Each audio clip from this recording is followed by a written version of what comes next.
Nice meet Devaraj. మిమ్మల్ని కలవడానికి నేను ఇక్కడికి వచ్చాను. చెప్పండి, ఏ సాయం కావాలన్నా చేయడానికి మేము సిద్ధం. ఈ నగరంలో శాంతి భద్రతలు మీరే కాపాడాలి. అలాగే రౌడీలను గోండాలను తక్షణమే శిక్షించాలి. రాజకీయ నాయకులు, రౌడీలు, ఉగ్రవాదులు మానవ శ్రీమంతుల్ని అన్యాయంగా చంపుతున్నారు. వారి నుంచి మీరే రక్షించాలి. నేను నగలు పెట్టిన చోట ఉగ్రవాదులు పిడుగులు కొడుస్తాయి. నేను రంగంలో దిగితే ఎప్పుడో కాలకు ఊరి పొల మీద దాటి కాడల వాళ్ళకి పారిపోతారు. రౌడీలు గోండాలంటావా? వాళ్ళు నా ఉప్పు పిడుగు దాడి తట్టుకోలేక చట్టానికి సరం అయిపోతారు. మీ గొప్పతనం గురించి మాకు తెలుసు అగ్ని. గతంలో మీరు చేసిన సాహస కృత్యాల గురించి కథలుగా విన్నాం. ఇప్పుడు మీరు మా నగరానికి రావడం చాలా సంతోషంగా ఉంది. మీకెవరో ఎట్లా ఉండి సమస్యను నాకు కవితగా చెప్పారు. నిజమేనా? అవును, నరసింహని వాడు మమ్మల్ని బెదిరిస్తున్నాడు. మేము అవినీతి పరులమని బెదిరిస్తున్నాడు. మమ్మల్ని అర్థం చేస్తానని శబ్దాలు చేస్తున్నాడు. అవును ఇన్స్పెక్టర్, మీరు వారిని అంటేనే అదుపులోకి తీసుకోవాలి. అలాంటి వాళ్ళు మా వ్యాపారం పట్టు రాకుండా మీరే చూసుకోవాలి. అప్పుడే మేము నిశ్చయంగా మా బిజినెస్ మేము చేసుకుంటాం. అయినా వాడికి మా మీద ఎందుకంత బాగా? మేము సంపాదించినట్లు సగం డబ్బు ప్రజలకే పంచుతున్నాం. వాళ్ళు మాకంతా ప్రదర్శన ఒకరికి ఉగ్రవాదం పేరు చెప్పుకొని ఊళ్ళో దొరుకుతున్న పేదలు అయిపోయింది. అలాంటి తల్ల వ్యతిరేకుల్ని వేరు పారడమే నా లక్ష్యం. చేతగా ఉండండి.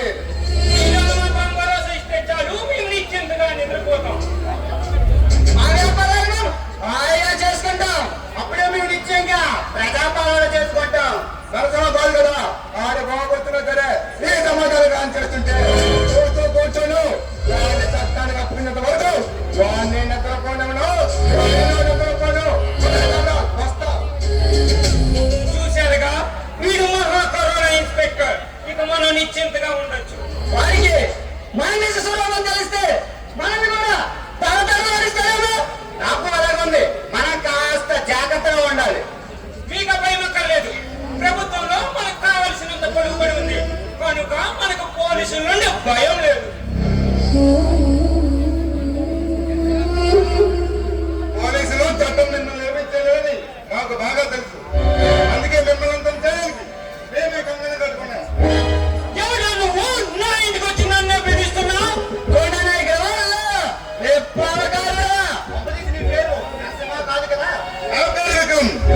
నేను గొల్ల నాయకుడిని కాదు, రాజకీయ కాదు. ఉగ్రవాదాన్ని ఉగ్రవాదాన్ని తాగి తాడిత పీడిత ప్రజల కోసం, భూస్వాముల ఉగ్రవాదాల కింద నలిగిపోతున్న బలుగు జీవుల కోసం ఉద్యమాలు చేసుకున్న బ్రతుకుతున్న మానవ నరసింహ మీకు విషయం చెప్పాడు. అది చెప్పడానికి నేను ఇక్కడ వచ్చాను. నువ్వు నరసింహుడువా? కూర్చో సోదరా, విషయాన్ని తాపీగా మాట్లాడుకుందాం. పేద కూతుని కొనసాగా కబురు చెప్పడానికి రాలేదు నేను. మీరు చేసిన పాపాలకు శిక్ష అనుభవించే రోజు దగ్గర పడింది. సిద్ధంగా ఉండమని చెప్పమన్నాడు నరసింహ. పాపాలు చేసామా? ఎవరన్నమాట? పాపాలు చేయడం పరమవిధిగా బ్రతుకుతున్న మీరు పుణ్యం కోసం మాట్లాడడం. పుణ్యం చేయడమే మా జన్మ హక్కుని బతుకుతున్న మాకు ఇలా బెదిరించడం అన్యాయం. పుణ్యం చేయడం మీ జన్మక. అసలు పుణ్యం అనే మాట అర్థం తెలుసా మీకు? పాపాలు చేయడం పరమవిధిగా బతుకుతున్న మీరు పుణ్యం కోసం మాట్లాడడం సిగ్గుచేటు. చూడు విక్రమ్, ఈ ప్రపంచంలో పుట్టిన ప్రతి మనిషి ఏదో ఒకటంలో తప్పు చేయడం సహజం. ఆమె తల్లి నరసింహ మా మీద పొరపట్టడం న్యాయం కాదు.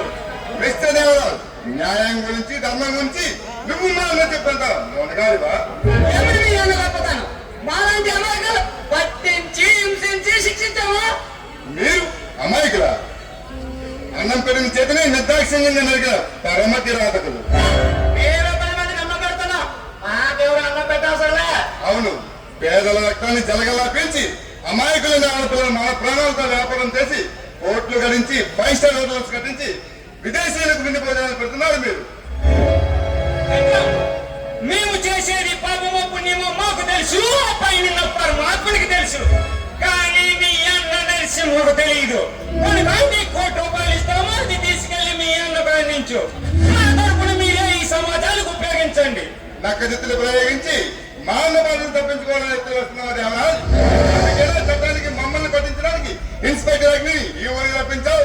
అగ్నియే కాదు, చూపుడు వేలతో సృష్టిలో శాసించిన జమదాగిని అడ్డు వచ్చినా సరే మిమ్మల్ని వదిలి మా అన్న నరసింహ